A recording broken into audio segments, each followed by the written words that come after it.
اعوذ باللہ من الشیطان الرجیم بسم اللہ الرحمن الرحیم الم تر الى الذین تولوا قوما غضب اللہ علیہم ما هم منکم ولا منهم ويحلفون على الكذب وهم يعلمون اعد اللہ لهم عذابا شدیدا انهم ساء ما كانوا يعملون صدق اللہ العظیم۔ سبق ہمارا چل رہا ہے سورہ مجادلہ میں، اور سورہ مجادلہ کی 13 آیتیں ہماری مکمل ہوئی، اور آج ہے 14ویں آیت سے آگے۔ اس سے پہلے والا جو سبق ہمارا گزرا تھا اس میں بتایا گیا تھا کہ مجلس کے آداب کیا کیا ہے،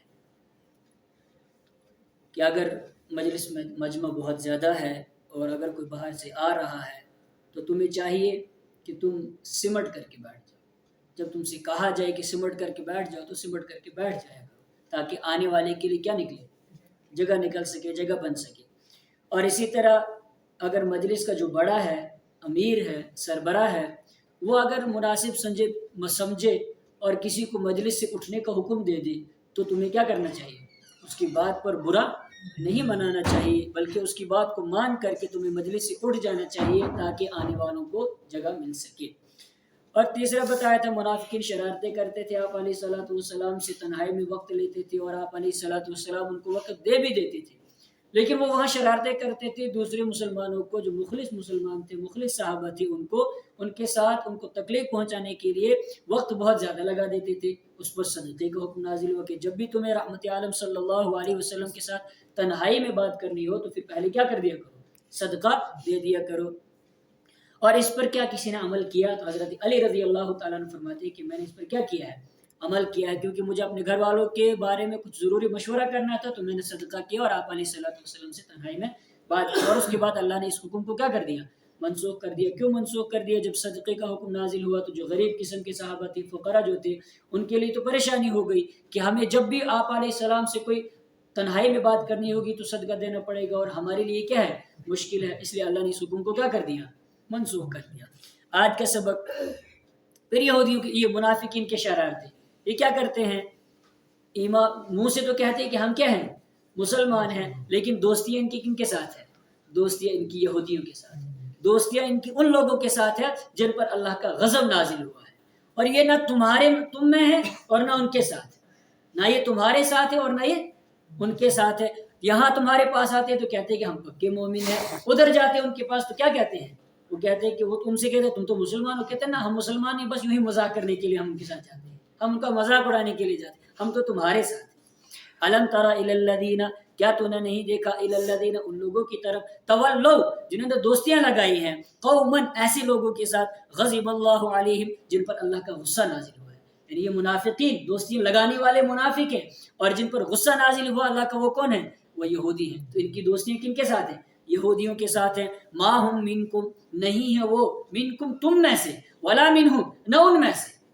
اب تم سمجھو کہ یہ تو وہاں جا کر کے یہودیوں کے ساتھ دوستیاں لگا رہے ہیں، اس کا مطلب یہ انہی میں سے ہیں، یہودی ہیں۔ فرمایا نہ، یہ نہ تمہارے ساتھ ہے نہ ان کے ساتھ ہے، زبان ان کی تمہارے ساتھ ہے، دل ان کی کن کے ساتھ ہے؟ ان کے ساتھ ہی، ان کے بھی پکے نہیں ہے۔ دیکھا کہ یہاں آ گئے ہیں تمہارے ساتھ، دیکھا کہ مسلمان غالب آ رہے تو تمہارے ساتھ، وہاں دیکھا کہ یہودی غالب آ رہے تو یہودیوں کے ساتھ۔ وَيَحْلِفُونَ عَلَى الْكَذِبِ وَهُمْ يَعْلَمُونَ، اور وہ قسمیں کھاتے ہیں جھوٹ پر، وَهُمْ يَعْلَمُونَ، حالانکہ وہ جانتے ہیں۔ جب ان ایمان والوں کو پتہ چلتا ہے انہوں نے دوستیاں لگائی ہیں وہ یہودیوں کے ساتھ، اور جا کر کے صحابہ کرام کے راز کی باتیں کس کو بتاتے ہیں؟ یہودیوں کو بتاتے ہیں۔ اور جب وہاں سے واپس آتے ہیں ایمان والے ان کو پوچھتے ہیں اور تم کیوں یہودیوں کے ساتھ جا کر کے دوستیاں لگاتے ہو، تم کیوں یہاں کی باتیں وہاں بتاتے ہو؟ تو قسمیں کھاتے ہیں کہ خدا کی قسم، اللہ کی عزت کی قسم، اللہ کے جلال کی قسم، ہم ان کے ساتھ نہیں ہیں۔ وَيَحْلِفُونَ عَلَى الْكَذِبِ، اور جھوٹ پر قسمیں کھاتے ہیں، وَهُمْ يَعْلَمُونَ، حالانکہ وہ جانتے ہیں، ان کو پتہ ہے کہ جو ہم جو قسمیں کھا رہے ہیں یہ جھوٹی قسمیں کھاتے ہیں، لیکن اس کے باوجود کیا کر رہے ہیں؟ قسمیں کھا رہے ہیں۔ اعد اللہ لہم عذابا شدیدا، اعد اللہ، اللہ نے تیار کر رکھا ہے، لہم، ان کے لیے، عذابا شدیدا، سخت عذاب۔ یہ کیا سمجھتے ہیں کہ ہمیں یوں ہی چھوڑ دیا گیا ہے، ہم قسمیں کھا رہے ہیں، ہم جھوٹ بول رہے ہیں، ہم منافقت کر رہے ہیں، یہودیوں کے ساتھ دوستیاں لگا رہے ہیں، تو ہمیں کوئی پوچھنے والا نہیں ہے؟ اللہ نے فرمایا نہ، اعد اللہ لہم عذابا شدیدا، اللہ نے ان کے لیے دردناک سخت عذاب تیار کر کے رکھا ہے۔ انہم ساء ما کانوا یعملون، بے شک بہت برے ہیں وہ کام جو یہ کرتے ہیں۔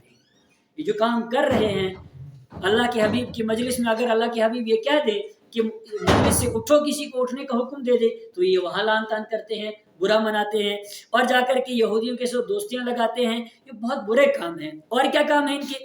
اتخذوا ایمانہم جنتن، بنا رکھا ہے انہوں نے اپنی قسموں کو جنتن، ڈھال۔ ڈھال کس کو کہتے ہیں؟ ڈھال کہتے ہیں تلوار کے وار کو جس کے اوپر روکا جاتا ہے، اس کو کیا کہتے ہیں؟ اس کو ڈھال کہا جاتا ہے۔ تو اللہ فرما رہے کہ انہوں نے اپنی قسموں کو ڈھال بنا رکھا ہے۔ کس کے لیے ڈھال بنا رکھا ہے؟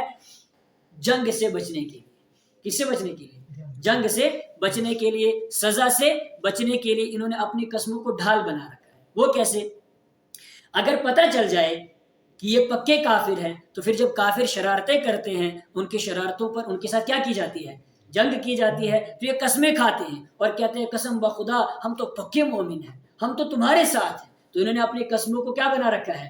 بچنے کے لیے، سزاؤں سے بچنے کے لیے ڈھال بنا رکھا ہے۔ فصدوا عن سبیل اللہ، تو یہ رک گئے اللہ کے راستے سے، یا دوسرا ترجمہ روکا انہوں نے اللہ کے راستے سے۔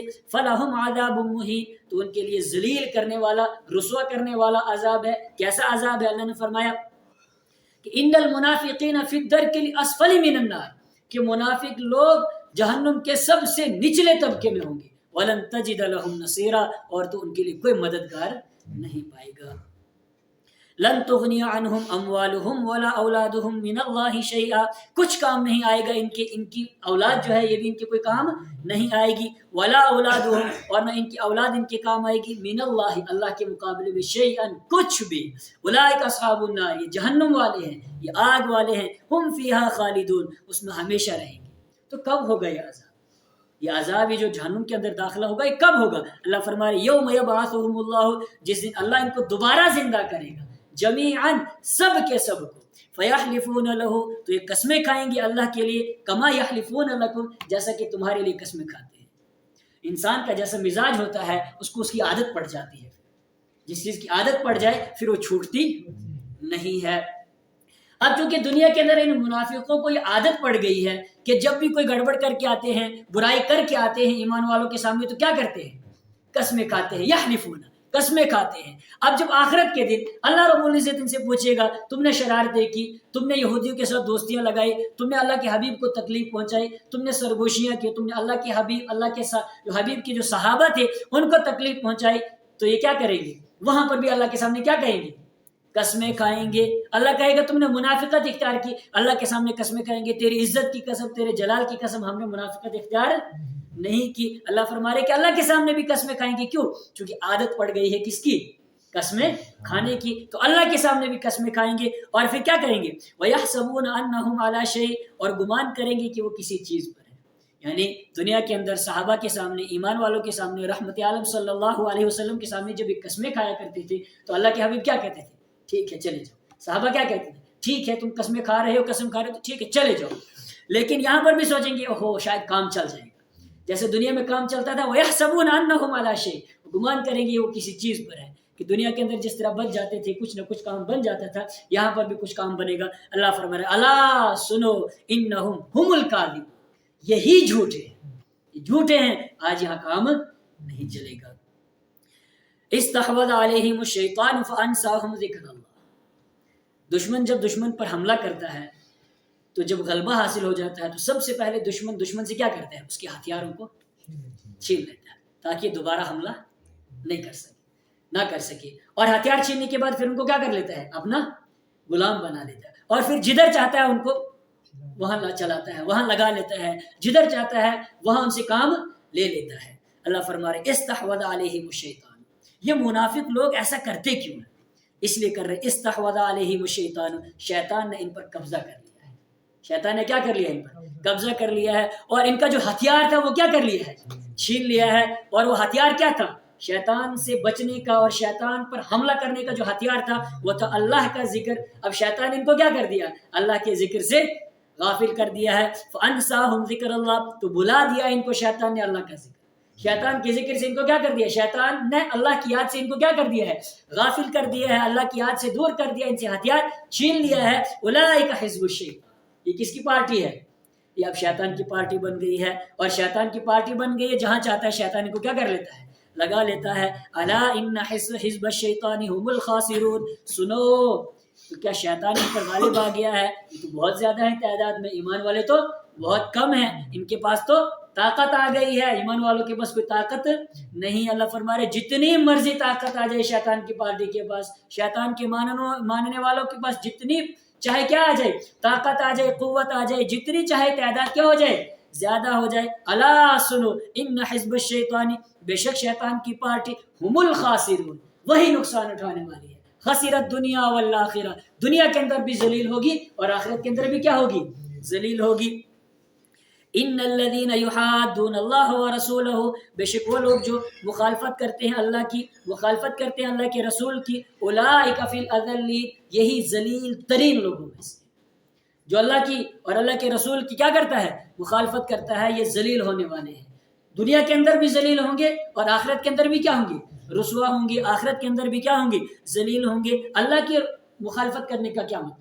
اللہ کے مخالفت کرنے کا مطلب یہ ہے کہ جن کاموں کے کرنے کا اللہ نے حکم دیا ہے ان کو چھوڑ رہا ہے، جن کاموں سے اللہ نے روکا ہے ان کی طرف جا رہا ہے، ان کو کر رہا ہے. اللہ نے کہا تھا نماز پڑھو تو نماز نہیں پڑھ رہے. اللہ نے کہا تھا زکوٰۃ دو، زکوٰۃ نہیں دے رہے. اللہ نے کہا تھا روزے رکھو، روزے نہیں رکھ رہا. اللہ نے کہا تھا حج کرو اور حج نہیں کر رہا ہے. اور اللہ نے کہا تھا کہ شراب مت پینا، یہ دوڑ رہا ہے شراب کی طرف. اللہ نے کہا تھا کہ زنا مت کرنا، یہ زنا کی طرف کیا کر رہا ہے؟ دوڑ رہا ہے. تو جن کاموں سے اللہ نے روکا تھا ان کو کر رہا ہے، اور جن کاموں کے کرنے کا حکم دیا تھا ان کو کیا کر رہا ہے؟ چھوڑ رہا ہے. یہ ہوگی اللہ کی مخالفت. اور اللہ کے رسول کی مخالفت کیا؟ اللہ کے رسول کی مخالفت یہ ہے کہ اللہ کے رسول کی سنتوں پر عمل نہ کرے، اللہ کے حبیب کی سنتوں کے مطابق زندگی نہ گزارے. فرمائے جو یہ کام کرے گا اولئک فی الاذلین، یہ ذلیل ترین لوگوں میں سے. آج ایمان والا ذلت کی زندگی گزار رہا ہے، آج ایمان والا مصیبتوں کی اور غم اور پریشانیوں بھری زندگی گزار رہا ہے. کیوں؟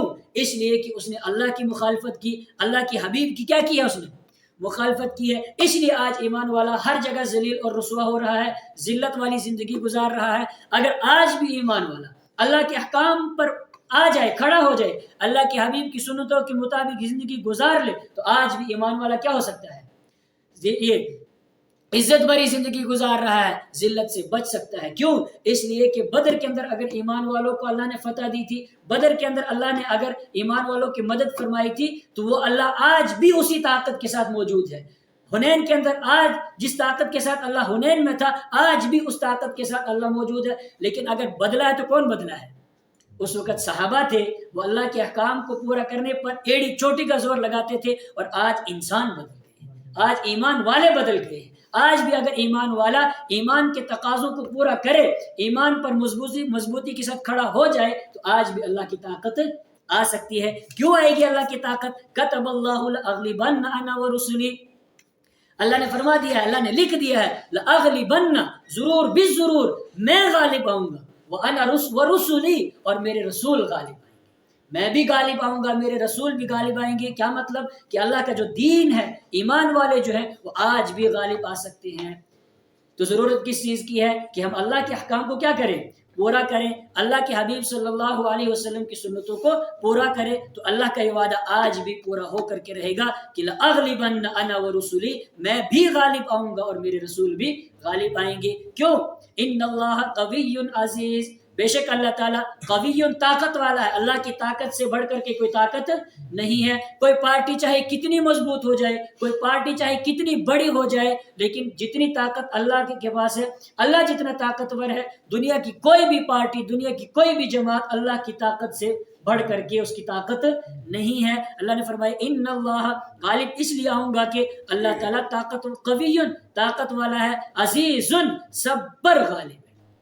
جب سب پر غالب ہے تو پھر اس کا دین بھی غالب آئے گا، اس کے رسول بھی غالب آئیں گے، اور اس کو ماننے والے جو ایمان والے ہیں وہ بھی کیا آئیں گے؟ غالب آئیں گے۔ شرط یہ ہے کہ اللہ کے اور اس کے رسول صلی اللہ علیہ وسلم کی سنتوں پر کیا کریں، اللہ کے احکام کو پورا کریں، اور اللہ کے حبیب صلی اللہ علیہ وسلم کی سنتوں کے مطابق کیا کریں، ہم دوست یہ زندگی گزارے۔ اور اللہ نے جن سے منع کیا ہے دوستیاں نہ لگاؤ، ان کے ساتھ ہم دوستیاں نہ لگائیں۔ دوستیاں لگانے سے کس سے منع کیا ہے، انشاءاللہ اگلا سبق اسی کے مطابق ہوگا۔ اللہ رب العزت مجھے بھی اور آپ کو بھی اپنے احکام پر کے مطابق اور اللہ کے حبیب صلی اللہ علیہ وسلم کی سنتوں کے مطابق زندگی گزارنے کی توفیق عطا فرمائے۔ وآخر دعوانا ان الحمد للہ رب العالمین۔